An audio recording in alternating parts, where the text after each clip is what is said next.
ሚድሮክ ኢንቨስትመንት ግሩፕ ሚድሮክ ለሀገር በሚድሮክ ኢንቨስትመንት ግሩፕ ስር የሚገኘው የማኑፋክቸሪንግ ዘርፍ በ2018 በጀት ዓመት ስኬታማ ስራዎችን ማከናወን መቻሉን አስታወቀ።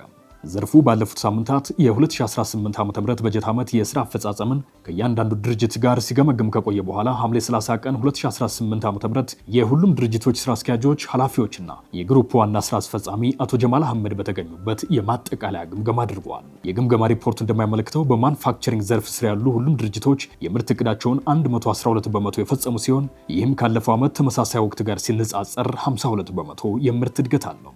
የሽያጭ አፈጻጸሙ ደግሞ የዕቅዱን 109 በመቶ ሲሆን ከአምኖ አፈጻጸም አንጻርም በ43 በመቶ እድገት እንዳለው ታይቷል። ዘርፉ በበጀት ዓመቱ በሰው ኃይል አቅም ግንባታ አዳዲስ ምርቶችን በማምረትና ወደ ገበያ በማስገባት የምርት ጥራትን በማሳደግ አዳዲስ አሰራሮችን በመዘርጋት የተያዙ የኢንቨስትመንት እቅዶችን በመተግበር የተሻለ አፈጻጸም ማስመዝገቡ የታየ ሲሆን እነዚህን አፈጻጸሞች በቀጣዩ በጀት ዓመት ይበልጥ አጠናክሮ ለማስቀጠል ማቀዱን ገልጿል። በግምገማ መድረኩ በመገኘት ሂደቱን የመሩት የግሩፕ ዋና ስራ አስፈጻሚ አቶ ጀማል አህመድ በሚድሮክ ኢንቨስትመንት ግሩፕ ስር ያሉ ሁሉም ድርጅቶች ባለፉት ዓመታት እያሳኩ የመጡትን ውጤታማነት በ2018 በጀት ዓመትም ማስቀጠል መቻላቸው የመላ ሰራተኛውና የማኔጅመንት ጥረት ውጤት መሆኑ ገልጿል።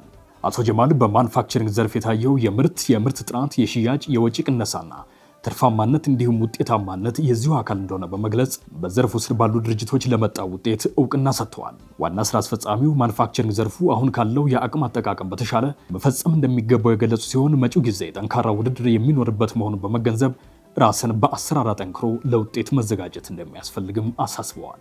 በቅርቡ ወደ ዘርፉ የተቀላቀሉ ድርጅቶችን ውጤታማ ለማድረግ የተሰራውን ስራ በማድነቅ በቀጣዩ በጀት ዓመትም በ2018 ዓ.ም ከተሰሩ ስራዎች በተሻለና ተወዳዳሪነትን በሚያሳድግ አግባብ ማኔጅመንቱ በትኩረትና በባለቤትነት መንፈስ እንዲሰራ አደራ በማለት መልእክት አስተላልፈዋል።